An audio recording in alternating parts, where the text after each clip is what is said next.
Good afternoon, everybody. My name is Carl. I'm a recovery coach here at Capital Recovery. I'll give you a little insight on what we do here at Capital Recovery. We help people get into treatment as of detoxes, inpatient, outpatient. We're full of information and resources. Um, we also help with like sober living, contact you with sober living. Sometimes we do have funding here for sober living. We go out in the community and provide services as well. And as I said, my name is Carl. I'm a recovery coach here at Capital Recovery. And we host meetings in person and virtually, as you see. Today, we're going to be talking about recovery and recovery support. And this article was by samhsa.gov. And first, we're going to talk about the overview of the recovery support. The overview of recovery signals a dramatic shift in expectations for positive outcomes for individuals who experience mental and substance use conditions or the co-occurring of the two. SAMHSA working definition of recovery defines recovery as a process of change through which individuals improve their health and wellness, live self-directed lives, and strive to reach their full potential. Today, when individuals with mental and or substance use disorder seek help, they are met with the knowledge and belief that anyone can recover and or manage their conditions successfully. The value of recovery and recovery-oriented systems of care is widely accepted by states, communities, healthcare providers, peers, families, researchers, and advocates, including the U.S. Surgeon General, the National Academy of Medicine. And so it talks about the potential and about the families, the friends, the peers, the researchers. So we all need support, just not in recovery and life in general. That's my opinion. And so we're this article is talking about some of the guiding principles, and there's the major dimensions of recovery: health, home, purpose, community. So there's a lot of things that build your recovery. So get you centered and get you set up for success. And the next, we'll be talking about the guiding principles. Hope, belief, the belief that there's challenges and conditions can be overcome in this foundation of recovery. A person's recovery is built on his or her strengths, talents, coping abilities, resources, and inherent values. It is holistic, addresses the whole person and the community, and it's supported by peers, friends, and family members. The process of recovery is highly personal and occurs via many pathways. It may include clinical treatment, medications, faith-based approaches, peer support, family support, self-care, and other approaches. Recovery is characterized by continual growth and improvement in one's health and wellness, and managing setbacks, because setbacks are a natural part of life. Resilience becomes a key component of recovery. So there's a lot of good points here of support, and talked about holistic, addresses the whole person as a whole, the communities, the support of peers, friends, family members, and it talks about many pathways of recovery. What works for me is not going to work for you. It might not. So like I learned through recovery to make my own pathway, and that's finding some taking some direction. I'm in the 12-step fellowship. I got a sponsor, I got a home group and stuff like that to, better my life. And it says continue to grow and progress in my recovery, keep going forward. And they're talking about setbacks.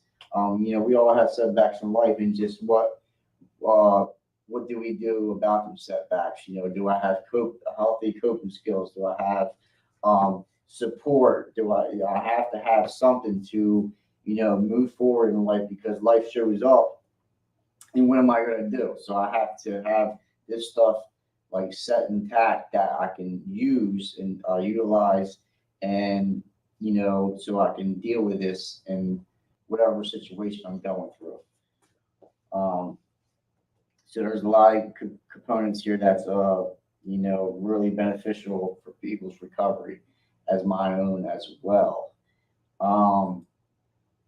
We're talking about the four major dimensions of recovery. So we talk about health, overcoming or managing one's disease or symptoms, and making informed, healthy choices that support physical and emotional well-being. And home, having a stable and safe place to live, very important. Um, when I was in active addiction, I chose my place to I lived, and I was not living in a healthy environment. Right, I was surrounded by chaos, and I was homeless. I was living on the streets. I was living house to house.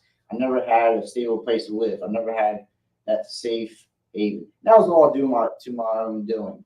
So like it helps you um, move forward and recover when you have somewhere that you can rest your head and you don't have to worry. So a stable house, stable home is very important.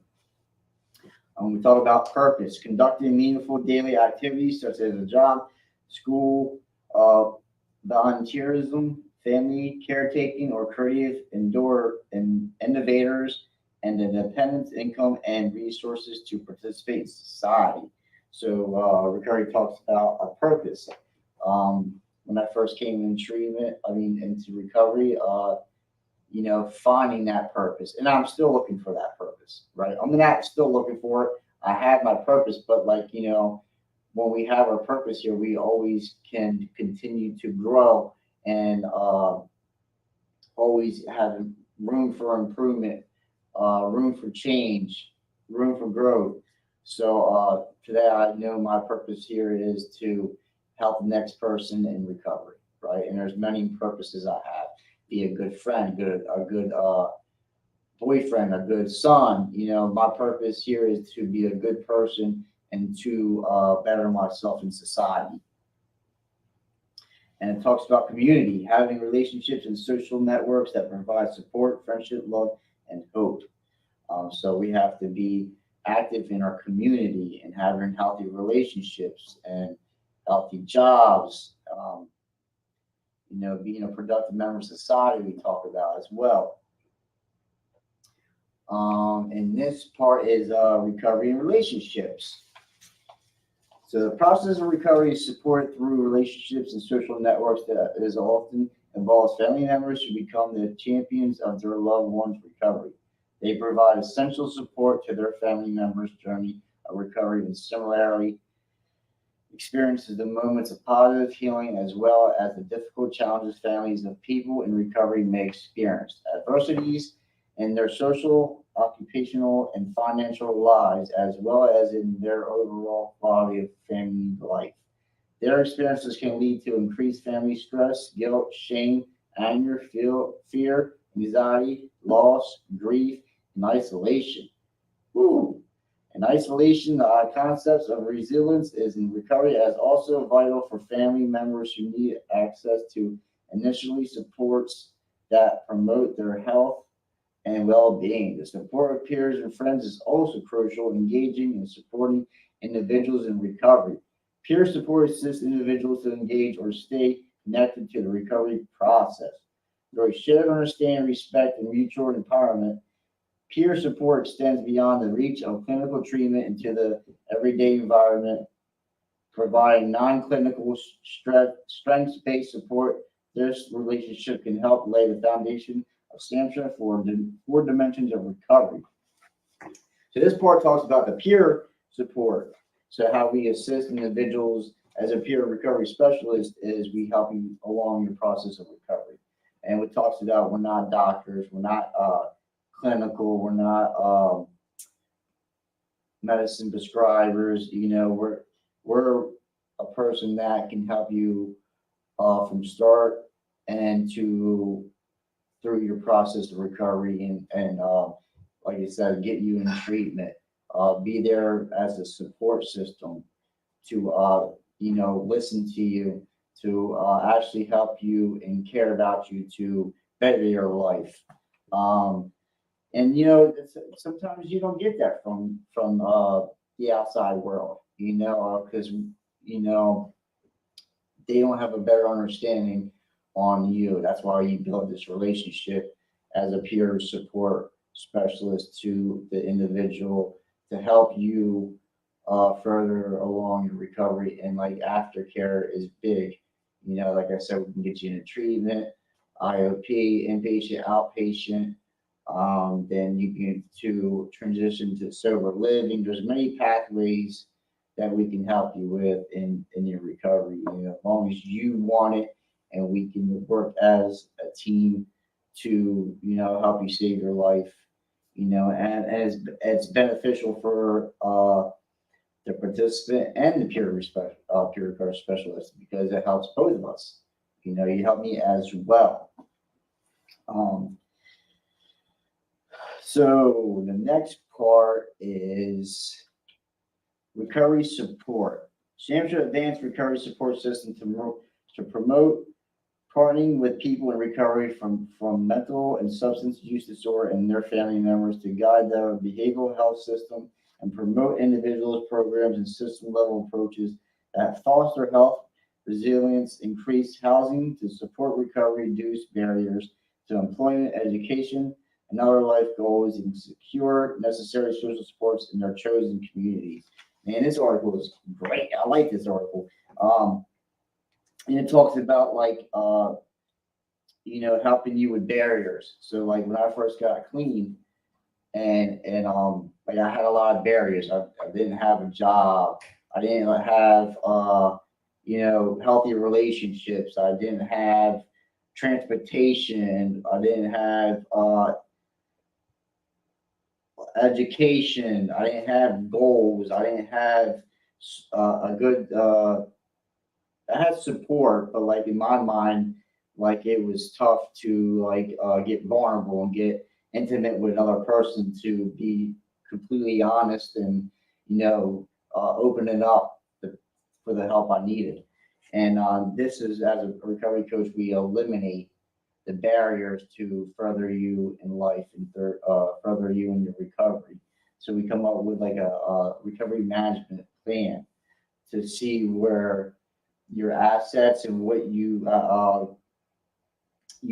have all assets and liabilities, right? We all have goods and the defects, and we find out what's going on with ourselves so we can not go back to using drugs and alcohol. We eliminate the barriers. We further ourselves away from the drugs and alcohol so we can better become a better person in life, and that's as recovery coach, that's what we try to do here is to better your life and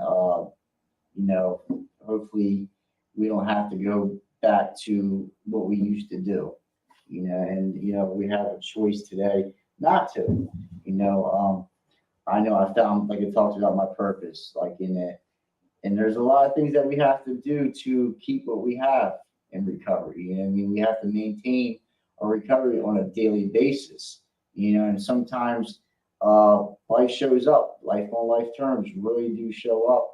And what do I have in place for me to deal with what shows up? Healthy coping skills, patience, tolerance, the principles of recovery that I have to apply on a daily basis, right? So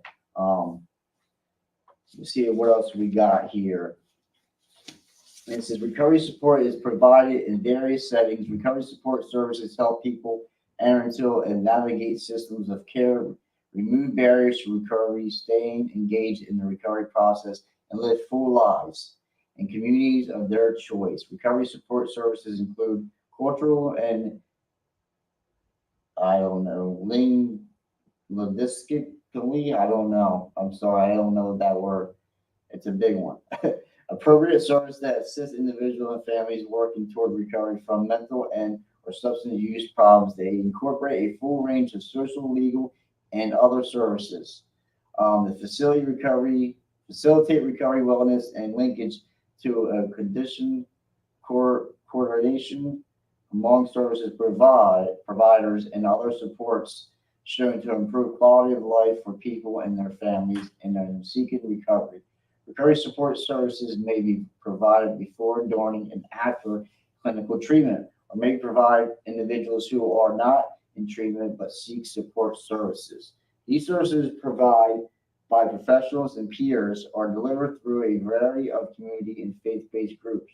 Treatment providers, schools, and other specialized services. The broad range of service and delivery options ensures the life experiences of all people are valued and represented.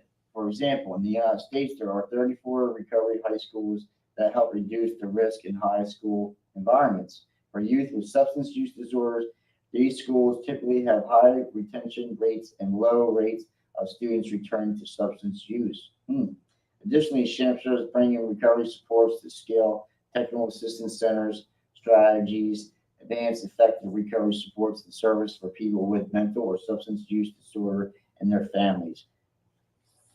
So, recovery, it talks about the mental, the physical, and the spiritual, right? So sometimes, and we talk about different pathways to recovery, it's sometimes we have mental disorders. I want to say mental disorders. We have some, disabilities that we need to address. And I suffer from some type of mental disorders, anxiety, depression, PTSD. There's a lot of things that we have to, seek professional help, because like the only thing I can do is help you,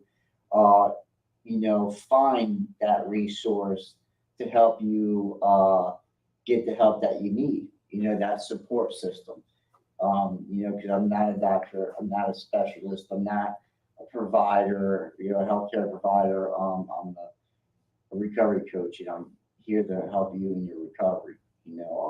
Like I said, we're full of information, we're full of resources, and we're here to help you regardless, of the setbacks or whatever goes on. We're here to help you no matter what, because that's what was done for me.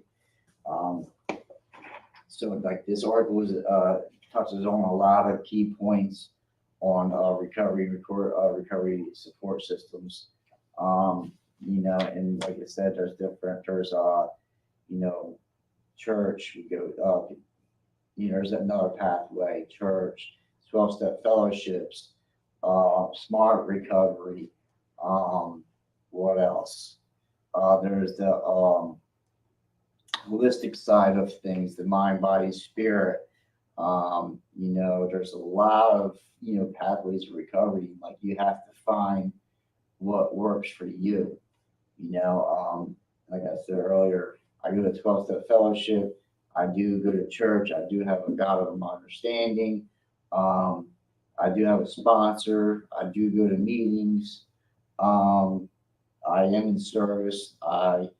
And earlier we talked about the purpose. My purpose is to help somebody else out, just like me.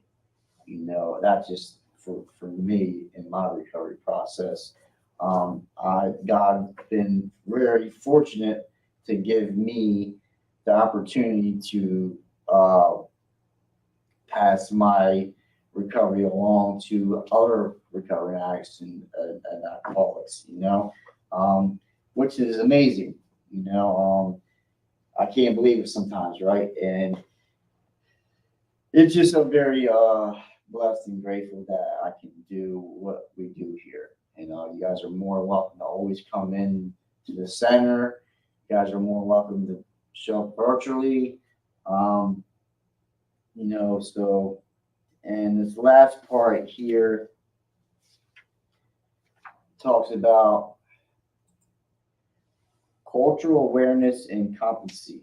Support and recovery requires that mental health and addiction services be responsive and respectful to the health beliefs, practices, and cultural logistics needs of diverse people and groups.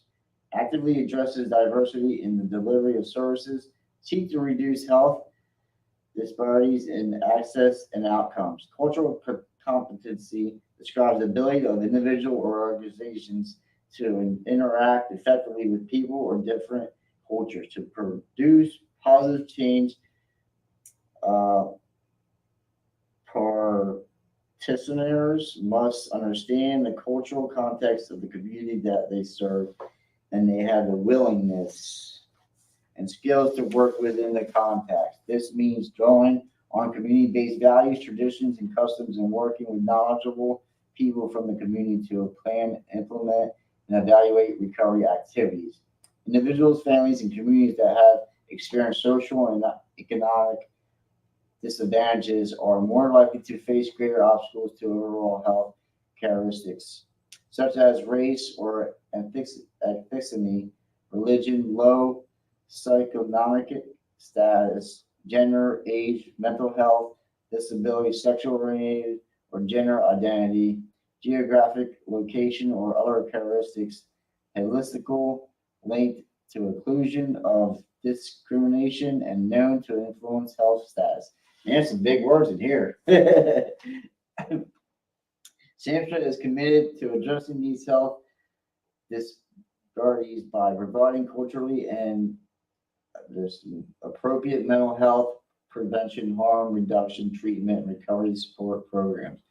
This commitment is reinforced through the agency's impact statement that monitors programs and activities to ensure that access, use, and outcomes are equitable across racial, ethnic, and other under-resourced populations. So it talks about what I interpret as it doesn't matter what age, what sex, what race, we're all the same in one shape or form, right? And that can be a barrier of certain people have certain what do you want to say, certain religions and stuff like that, that can keep you away from certain people, and that can keep you from furthering your recovery if you don't think you're the same or whatever the case may be. We can come up with some things and it can be a little tough, but we have to have a better understanding on ourselves for one, and for others as the communities and people outside in the outside world. We have to help each other, no matter what what age, what race, what sex we are. We have to help each other, not just in recovery. I always go to, it's all, it is about your recovery, but just to be one with everybody, and the world around us, is based, we have to live in the recovery process and in the world. So we have to change some things sometimes to, get a better perspective on what we're doing in life. So that was the end of our article here, and it talks about recovery and recovery support. It's from SAMHSA.gov. My name's Carl. I'm a recovery coach here at Capper Recovery. You guys are more than welcome to always come in and chat and do a meeting with us. Until next time, we'll see you.